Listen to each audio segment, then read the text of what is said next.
Evening. Oh, we're on. Yes. It's just coming up to 1 o'clock Sunday morning. So good morning. Yeah, good morning. And welcome to the October edition of our session, where we share some tunes and try vaguely to join the dots between the tracks that we play. So, we kicked off today with the great concert of Charlie Mingus, which is a triple album. This is a Japanese issue of this, and we had the track, a fantastic live album, features Eric Dolphy, amongst many others. We listened to the track called Sophisticated Lady, which is a Duke Ellington track, which basically is a Charlie Mingus bass solo. And it was a very low key but interesting start to the session. Yeah, that was very good. Something about the kind of powerful bass playing made me think of Buster Williams and Woody Shaw, and I think I've played in Woody Shaw at a session before. Big Woody Shaw fan, trumpeter. This was recorded during his period where he was signed with Columbia Records. In the 80s they signed quite a few people like Arthur Blythe and James Blood Ulmer and so forth. Hard to imagine a major label doing that again these days. I played the track Woody 2. The band has Carlton Jefferson, who I think is Carter Jefferson on tenor saxophone. Also has Steve Torre on trombone, Buster Williams I mentioned on bass, Victor Lewis on drums. Played the track Woody. Good album, the whole run. There are 3 or 4 Woody Shaw albums on Columbia, all worth getting. And 3 generations of Shaw. Yeah, 3 generations of Woody on the front. Grandpa Woody, Woody and son. So the connection for me was Buster Williams, and we listened to a track off this Herbie Hancock, what's it called? VSOP, which was a live double album where he basically put together 3 different kind of lineups that he'd been involved with, I guess, over the past sort of 15 years. So you've got the kind of 60s lineup with Tony Williams, Wayne Shorter, Ron Carter and Freddie Hubbard.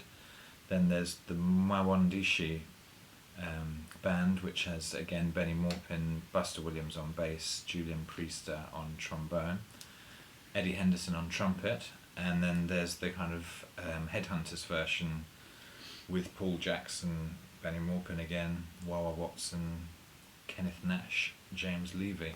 We listened to the Mawandishi side and the track called You'll Know When You Get There. Sounded great. Sounded very good. Then I played a kind of a track that actually hit me on my iPod a little while ago, which was a track off Eddie Harris's, this is one of his kind of mid-70s records, called This Is Why You're Overweight, with a rather big chocolate on the front. And played the track called Exempt, which has, the big track on here has always been It's Alright Now, which I think would mark, it's almost like your signature. It is, mate. As a DJ. Yeah. And so played the track Exempt, which is a very typically strange track with some very weird ARP synthesizer on there and all kinds of 2 bass solos. Typically odd off-centre Eddie Harris track. I mean, he's a bit of a genius, really, Eddie. Absolutely. Much underrated. Genius. Yeah. Yes, always, if you see an Eddie Harris album, it's always worth picking up, and it'll always be very diverse. Yeah. So I also played an Eddie Harris track. This is a double album called Excursions, which was on the Atlantic label, I think from 1970 and 73. Yeah, it's kind of the same time. And we listened to a track called Fragmentary Apparitions, which has Eddie on electric sax, a fantastic Rufus Reid bass solo. It's got also great drumming from Ndugu, drums, Frank Gordon on the trumpet, Billy Howell on the trombone. And again, very, I don't know, just, we said quite a fearless kind of track. You just really did what he wanted to do. And this is great album. I mean, no 2 tracks sound the same. Yeah. Cool. Big influence on lots of people. Then, for the first time, we've never played this at a session, but it's going to be interesting holding this one up. Played the track Rawalpindi Blues off Escalator Over the Hill, which is Carla Bley's opus, really, on her own Jazz Composers Orchestra Association label, based on a text by a writer I really like, Paul Haynes. Escalator Over the Hill, triple album, kind of like a little opera, really, in a way. Track Rawalpindi Blues has Jack Bruce, Don Cherry, an amazing John McLaughlin guitar solo, which a lot of people reckon is one of his best. Yeah, I mean, kind of typically, yet again, somebody else has carved out completely their own kind of route, and has done, still continues to do so now, Carla Bley. So, Escalator Over the Hill, recommended. Pick this up, actually. It doesn't cost huge amounts of money. With some very interesting kind of Don Cherry, Middle Eastern chanting. Definitely. Which led me to play this, which I've only just picked up. It's brand new. It's a CD, as you can see. It's called Crisis, and it's by a trumpet player called Amir El Safar and the Two Rivers Ensemble. John seemed to know the drummer, Nasheed Waits. Fantastic. Great drummer. I mean, I to be honest, I've only really listened to it maybe once or twice. We listened to the track called Fly Over Iraq. But interesting kind of contemporary jazz with a strong Middle Eastern flavour is what I would say it sounds like. Then moving elsewhere in the region, just make sure which track it was. Yeah, went for John Zorn. Obviously not in the region, he's in New York, but the music on this... That was recorded in New York as well. That's right. But the music on this, it's one of his second, from the second Book of Angels, Masada Book 2. It's the Cock Bar Sextet, with Eric Friedlander, Mark Feldman, Greg Cohen, Joey Barron, so forth on there. Played the track called Gediel, and this is Book of Angels, Lucifer. That's about the typically beautiful kind of Zadig production in terms of the cover. And has a kind of Middle Eastern kind of almost like a klezmer kind of feel to it. Very nice groove to it. Fantastic drum sound from Joey Barron. And you were saying when we saw John Zorn with his kind of anniversary concert, it was the one lineup that didn't appear. Yeah, which was a shame. Really. We had as regular subscribers or viewers will know, John always brings a large sheep's cheese to every session, and periodically we go and have a break and have a slice of sheep's cheese. Sheep's cheese should make an appearance. Probably should, actually. Anyway, often when we've had some sheep's cheese, when we come back in, we take a left turn.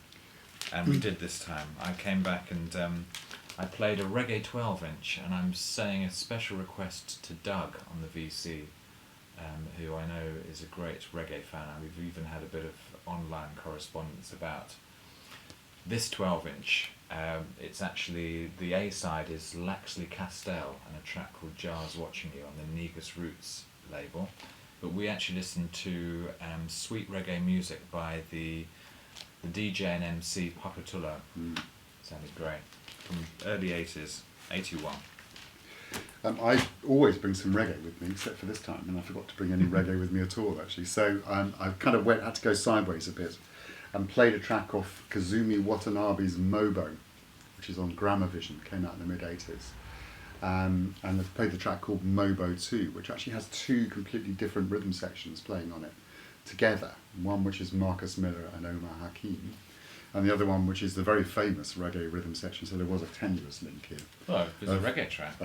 It was a reggae track of Robbie Shakespeare and Sly Dunbar. Very kind of strange record, actually. And it kind of really should not work having those two together, but it does somehow or other. It sounded great. Kazumi Watanabe is a guitarist, and I also had Michael Becca a little bit on the track as well. Yes, which was the link to the next track, because Michael Becca also features on this album, which is Crosswinds by Billy Cobham. and we listened to the track called The Pleasant Pheasant, which has a great Michael Brecker, George Duke and Billy Cobham solo on it. Great album. Particularly love the track Heather as well, which I played before. Going for kind of thinking of kind of mid-70s, mid to late 70s kind of funky fusion stuff. Went for a track off Richard T's record one, produced by Bob James, but actually sounding a bit beefier than the usual kind of Bob James production. Yeah, in a way. Kind of reminded me of a Quincy Jones production. Yeah.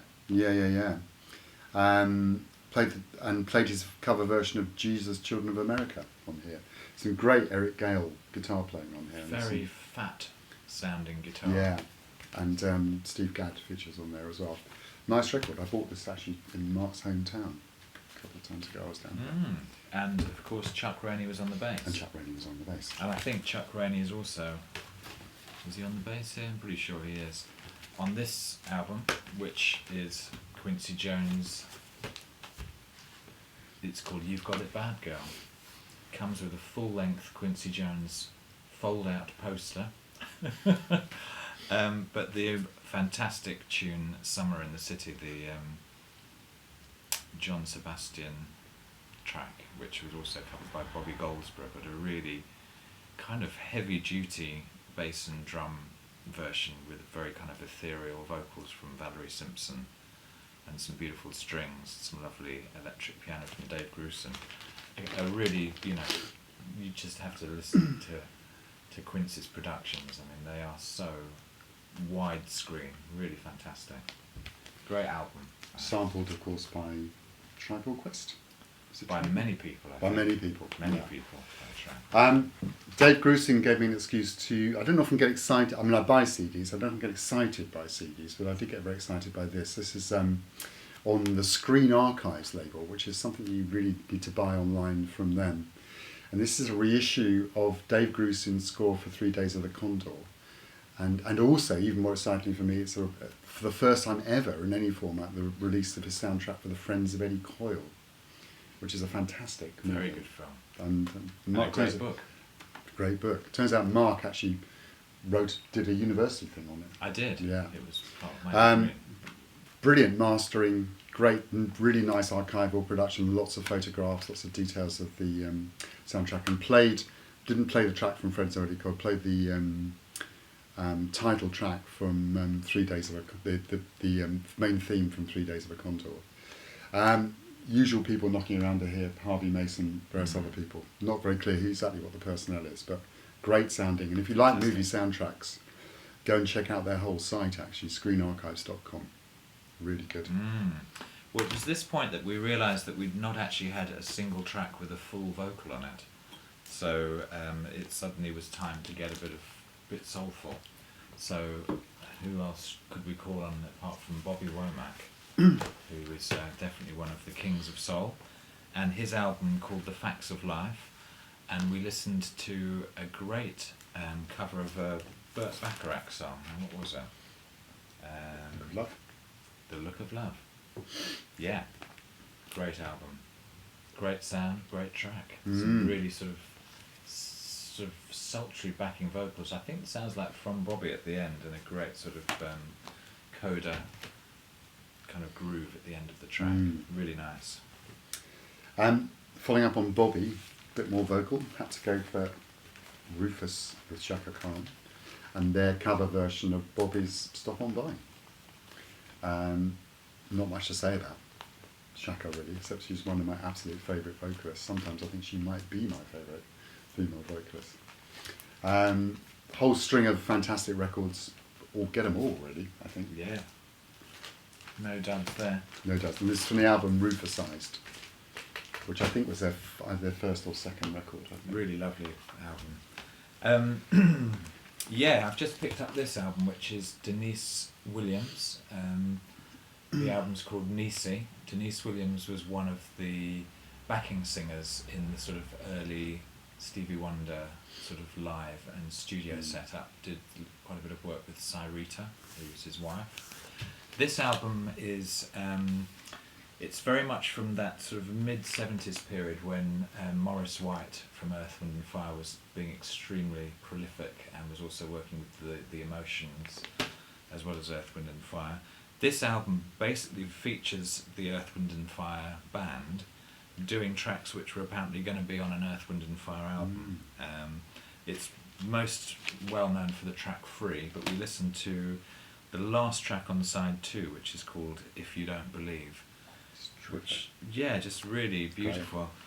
I mean, very sort of sultry and starts somewhere and ends somewhere else. I really like Denise Williams's voice. She doesn't oversing, and she has this, a bit like Minnie Riperton, a kind of massive, I think it's like an 8-octave range. But you can pick this album up really cheap. I just picked it up for £2 or £3 this week on Discogs, and beautifully produced. I'm going to be getting a copy of that, definitely. It sounded great. Keeping with great singers, went for Dee Dee Bridgewater from her album Just Family. Played the track called Sweet Rain. Album produced by Stanley Clarke, featuring Chick Corea, George Duke, Al Johnson, Harvey Mason, usual kind of mob. Very nice record. Late 70s, I think this one was. Kind of 70, I'm pretty sure it was late 70s anyway. So yeah, good record all the way through actually. I mean, no duds on here. Yeah, it's sounded great. We had another break at this stage, so returning to the music room, again went off on a slightly different tack and played a track off the Pete Brown and Piblokto album, which came out in 1970.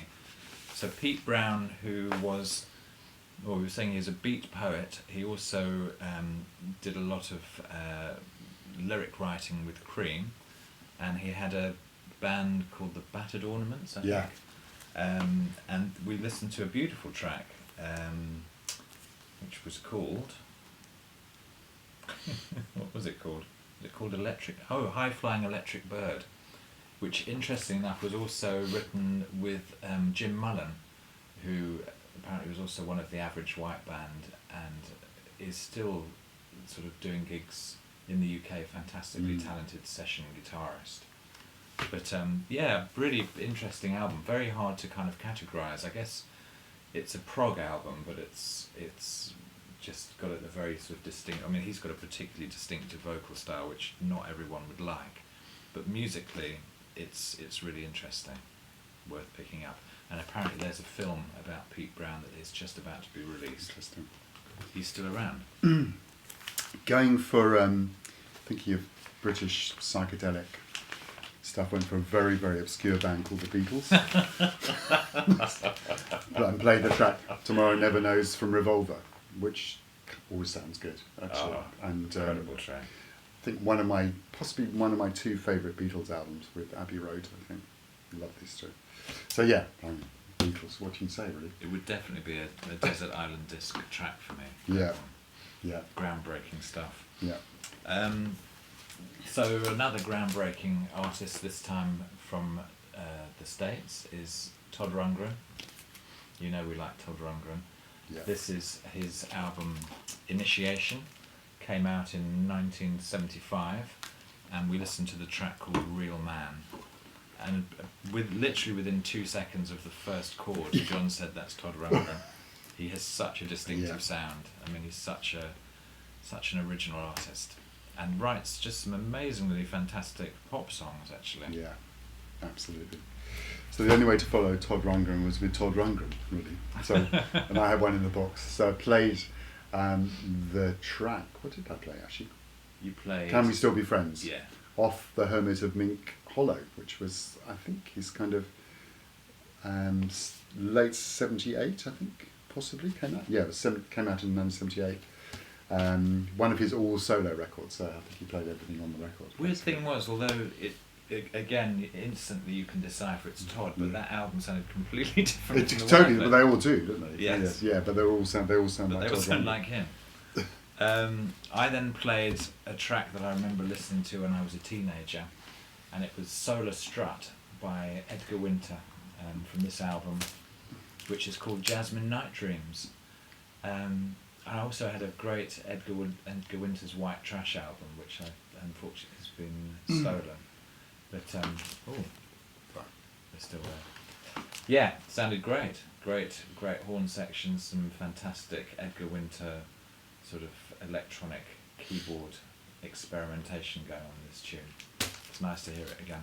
I had a school friend who was obsessed with Edgar and Johnny Winter. I'd give him a shout, but I can't remember what his name was. Slightly spurious connection to Jefferson Starship's Red Octopus, kind of thinking kind of stadium rock, I think, a little bit. Played the track called Miracles off here, which has always been one of my absolute, I think I mentioned it in the comments of the last session actually. Kind of great soul song, actually, Miracles. Amazing Marty Balin voice. The rest of the album's kind of okay, but that track is the real standout one of this.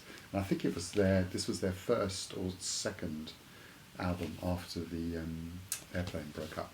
And you mentioned that the track actually was banned. It was banned. I thought it was very funny actually, because Jefferson Starship were one of the bands that was always were also named by the punks as being one of the reasons why punk started. Yeah.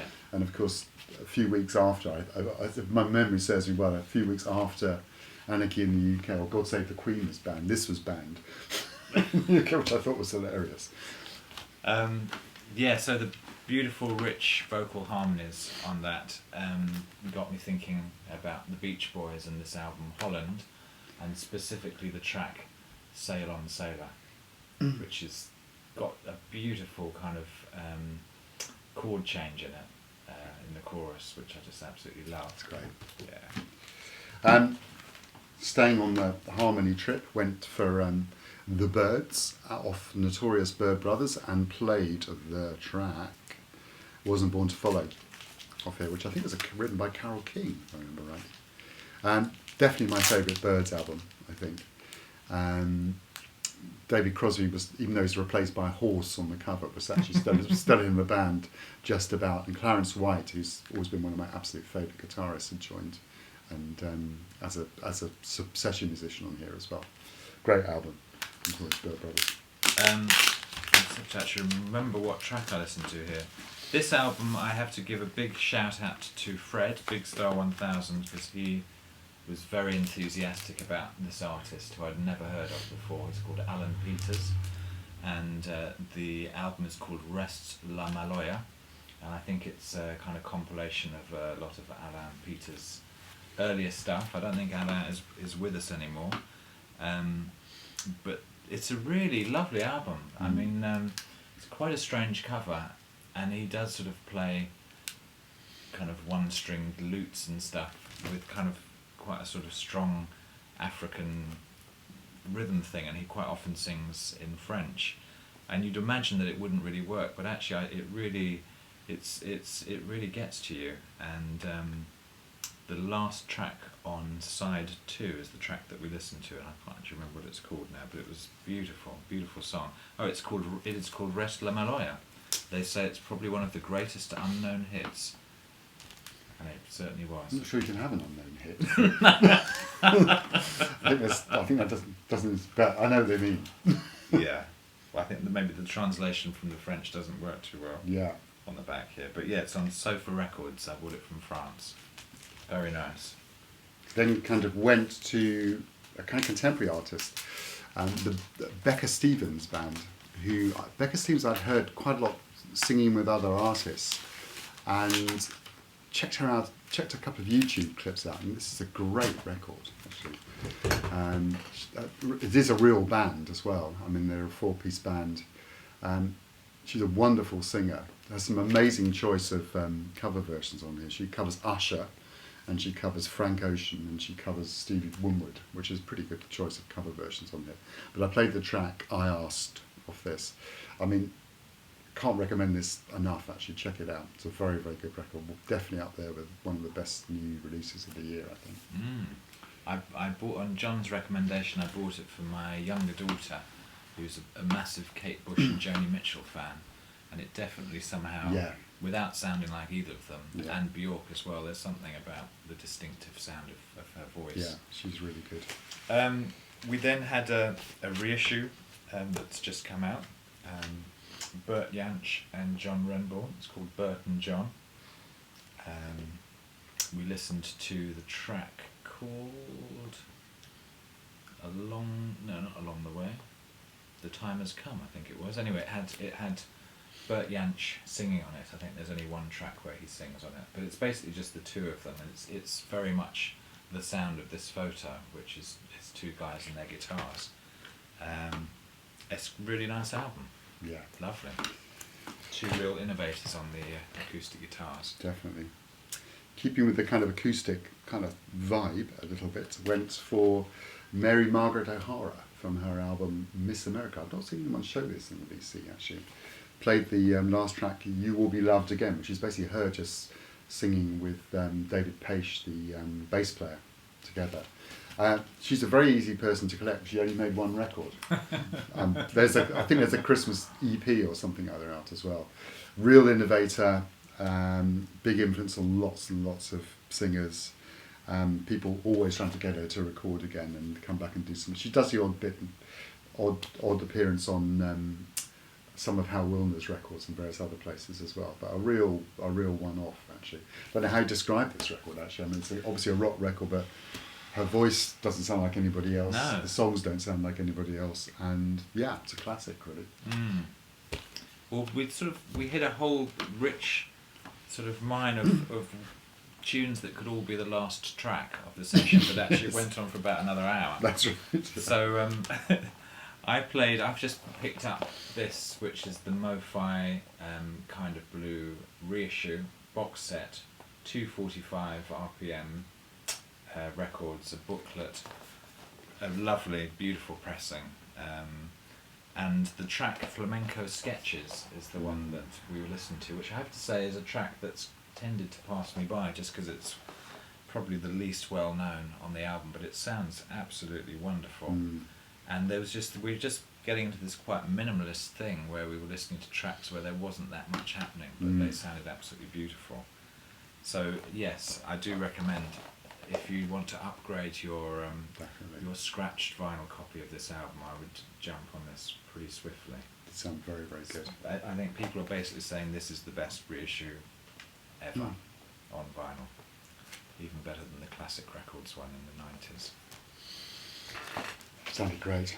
I then went for what was going to be my last record, but it turned out not to be my last record as well, which is Gary Burton, I think either third record he put out on ECM, which is called Passengers. Features two bass players, the German bass player Eberhard Weber on double bass through loads and loads of different effects pedals, and Steve Swallow on bass guitar, Danny Gottlieb on drums, and Pat Metheny playing rather beautifully on this record. And I played the track B&G with Midwestern Night Streams, which appears on a few other records of it. Has a wonderful little electric bass solo by Steve Swallow, which is absolutely gorgeous on it as well. And of course, for you bass heads out there, Steve Swallow plays with a plectrum, which is very unusual. Very And it sounds great. Well, not unsound, it's just different. Yeah. Okay, staying with the ECM connection and the fairly minimalist sound, we listened to Chick Corea, and I suppose it's almost like the first Return to Forever album. It's just called Return to Forever, but I think the band was formed after this album. And we listened to the first track, which I can't remember what it's called. Now I'm sort of went through this bizarre phase of suddenly storing my records in this new way, which means you can't actually tell what anything is. Is that by putting the record outside the sleeve? Putting your record outside your sleeve. It's kind of useful to a degree. It was called Return to Forever. And features Stanley Clarke on the bass, Flora Purim on vocals, Joe Fowler on flutes, and Aieto Moreira on drum kit as well as percussion. He's a great trap drummer. Sounds good. Really nice. Yeah. In fact, I almost prefer him playing trap drums to the Quaker. To the Quaker. I certainly have heard enough Airto on the Quaker for the rest of my life. Thank you very much. Then I think I mentioned in the last session or the one before that I've been on a bit of a Duke Pearson obsession recently, and I played a track called Girard Giroux off his album called It Could Only Happen With You, which was from 1970, featuring Hermeto Pascual on flute, really nice flute actually, Flora Purin on vocals, his usual rhythm section of Bob Cranshaw and Mickey Roker sounding great on here. And this is a kind of, this one and the one after, I think, were both kind of very much influenced by Brazilian music. And yeah, I really like G. Pearson. I think he's great. Blue Note, Liberty period Blue Note, 1970. I'm going to show one of these albums that I got given, actually. Long story, but an old friend of my father's passed away early this year, and I got 30 of his albums. So this was one of them. On This Night by Archie Shepp, which is a great Archie Shepp album, really quite diverse. We listened to, because we were in the low-key mood, his ballad interpretation of the second Duke Ellington tune of the night. This time it was In a Sentimental Mood, which had Bobby Hutcherson on the vibes, Joe Chambers on the drums, and Henry Grimes on the bass. Yeah. It sounded really, really nice. I think if I remember rightly, these were printed letterpress. Yeah. The covers, these EMI covers are printed with letterpress, so very nice. Yeah, so this was originally Impulse, wasn't it? Yeah. But yeah, maybe somebody would be interested to see what the label looks like. They could easily be. Because it's the UK pressing, Yeah. folks. Yeah. Here we go. Look at that. It's his master's voice. HMV. Yeah. Look how nice and shiny it is. It's very good. All of these albums that I got given are in immaculate condition. Yeah, from 1966. Sticking with Impulse, this was actually my last record, was title track from John Coltrane's Crescent, classic quartet, Corey Tyner, Jimmy Garrison, Elvin Jones, 1964, same year as Love Supreme. Just a great, I mean, there's always, this is the kind of quiet track, but there's always, around this 64, 65 time, this real kind of simmering intensity behind everything, actually.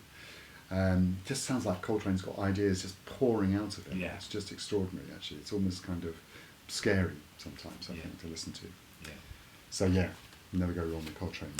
And then the actual final track of the night was from an album which everyone I'm sure already has and knows, but it was a track again that I tend to always overlook, and it's the last track on side 2 of the Herbie Hancock Headhunters album. And it's called Vein Melter, which I feel like I've got a bit of a head melter on at the moment. That's right. Doesn't talk a different language. don't not worry anybody. But We'll put subtitles on the video. Yeah, great, beautiful track. Really, again, really minimal and very interesting to listen to, and amazingly groundbreaking, I can imagine, at the time when it came out. Just all kinds of, sort of sounds that people wouldn't really have heard before. So that was the end of the session. Yeah, very good session. Yes. Good cheese. Good, Very nice lovely cheese. food. And thank you for watching. And thank you. Absolutely. There seems to have quite a few new people subscribing, so hope you enjoy this. Keep the comments coming in. Yeah. And we'll see you very soon. And I'll stick a playlist up actually at some point or other in the comments as well. Nice. Good. Wow, this is a long video. God, it is, isn't If it? you've stayed this long, congratulations. Good morning, good night. Yeah.